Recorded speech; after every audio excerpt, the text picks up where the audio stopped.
नमस्कार दोस्तों, स्वागत है आपका हमारे YouTube channel Hindi knowledge today में। आज हम बात करने जा रहे हैं ऐसे मामले की जिसने देश की राजनीति, न्यायपालिका और चुनाव प्रक्रिया को तीनों को एक साथ हिला दिया है। मामला है वोटर लिस्ट में नाम जोड़ने और हटाने का, और इस पर सुप्रीम कोर्ट ने दी है एक ऐतिहासिक टिप्पणी। कोर्ट ने साफ कह दिया है कि वोटर को हटाना और जोड़ना केवल चुनाव आयोग यानी ईसीआई के अधिकार क्षेत्र में आता है। लेकिन सवाल यह है कि बिहार जैसे राज्यों में एक साथ लाखों वोटर लिस्ट से नाम कैसे गायब हो गए? क्या ये किसी साजिश का हिस्सा है या फिर तकनीकी खामी है? और सबसे बड़ा सवाल है, इसका असर आने वाले चुनाव पर क्या होगा? दोस्तों, कहानी शुरू होती है बिहार से। कुछ महीने पहले एक खबर सामने आई थी। बिहार में वोटर लिस्ट से 65 लाख से ज्यादा नाम हटा दिए गए थे। जी हाँ, 65 लाख। सोचिए, संख्या पूरे राजस्थान के एक बड़े जिले की आबादी के बराबर है। यह मामला जैसे ही मीडिया में आया, विपक्षी दलों ने इसे वोट चोरी का नाम दे दिया। उनका आरोप था कि सत्ताधारी दल चुनाव जीतने के लिए विपक्ष वोट बैंक को ही लिस्ट से गायब कर रहा है। बिहार के कई जिलों में शिकायत आने लगी।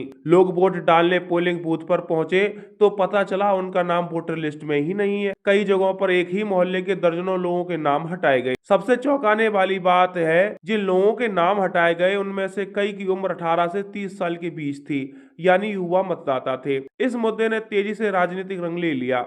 विपक्ष ने इसे लोकतंत्र की हत्या बताया और मामला सीधे सुप्रीम कोर्ट तक पहुंच गया। अब आते हैं उस दिन पर जब सुप्रीम कोर्ट की सुनवाई शुरू हुई। मुख्य न्यायाधीश की बेंच के सामने याचिकाकर्ता ने कहा, बिहार में 65 लाख वोटरों के नाम बिना किसी ठोस कारण के हटा दिए गए। ये न सिर्फ असंवैधानिक है बल्कि लोकतांत्रिक अधिकार का हनन भी है। सुप्रीम कोर्ट ने तुरंत चुनाव आयोग यानी ईसीआई से जवाब मांगा। ईसीआई की तरफ से पेश वकील ने कहा, मान्यवर वोटर लिस्ट का संशोधन चुनाव आयोग की नियमित प्रक्रिया है। नाम हटाना या जोड़ना केवल आयोग के अधिकार क्षेत्र में आता है। अगर किसी मतदाता का नाम गलत तरीके से हटाया गया है तो वह फॉर्म 6 भरकर अपना नाम फिर से जुड़वा सकता है। सुनवाई के दौरान सुप्रीम कोर्ट ने जो कहा वो ऐतिहासिक बन गया। वोटर को हटाना और जोड़ना चुनाव आयोग के अधिकार क्षेत्र का हिस्सा है। किसी भी राजनीतिक दल, राज्य सरकार या बाहरी संस्था को इस प्रक्रिया में हस्तक्षेप करने का अधिकार नहीं है। कोर्ट ने यह भी कहा कि अगर कोई राज्य सरकार, स्थानीय निकाय या पार्टी वोटर लिस्ट में जानबूझकर बदलाव करती है तो इसे गंभीर अपराध माना जाएगा। दोस्तों, यहाँ आपको समझना ये जरूरी है कि वोटर लिस्ट में नाम जोड़ना या हटाना कैसे होता है।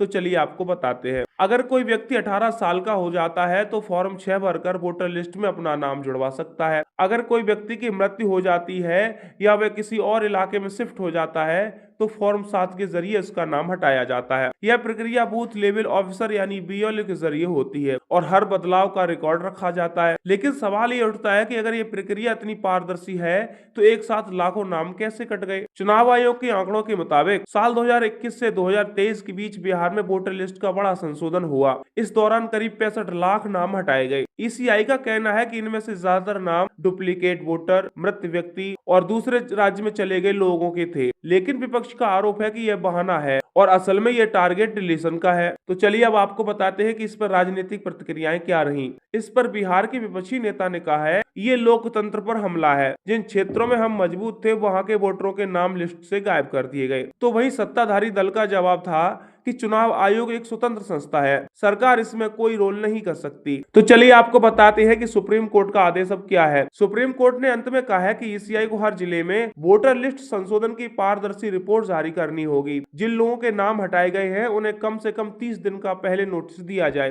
इस प्रक्रिया में किसी भी राजनीतिक दबाव को बर्दाश्त नहीं किया जाएगा। दोस्तों, ये मामला हमें एक बहुत बड़ा सबक भी देता है। अपना नाम वोटर लिस्ट में चेक करते रहना जरूरी है। अगर आपका नाम हट गया हो तो तुरंत फॉर्म 6 भरें। वोट डालना सिर्फ अधिकार नहीं है बल्कि लोकतंत्र में आपकी सबसे बड़ी ताकत है। अंत में यही कहना चाहूंगा कि लोकतंत्र की असली ताकत मतदाता है। अगर वोटर लिस्ट से नाम गायब हो जाए तो पूरी चुनावी प्रक्रिया कमजोर हो जाती है। सुप्रीम कोर्ट का यह फैसला एक तरह से सभी राजनीतिक दलों के लिए चेतावनी भी है। वोटर लिस्ट में छेड़छाड़ बर्दाश्त नहीं की जाएगी। तो दोस्तों, आपको क्या लगता है, क्या 65 लाख वोटरों के नाम वाकई गलती से हटाए गए थे या किसी साजिश का हिस्सा था? अपनी राय हमें कमेंट में जरूर बताएं। वीडियो अच्छा लगा हो तो लाइक करें और शेयर करना ना भूलें। और ऐसे ही महत्वपूर्ण मुद्दों पर अपडेट पाने के लिए हमारे चैनल को सब्सक्राइब कर दें।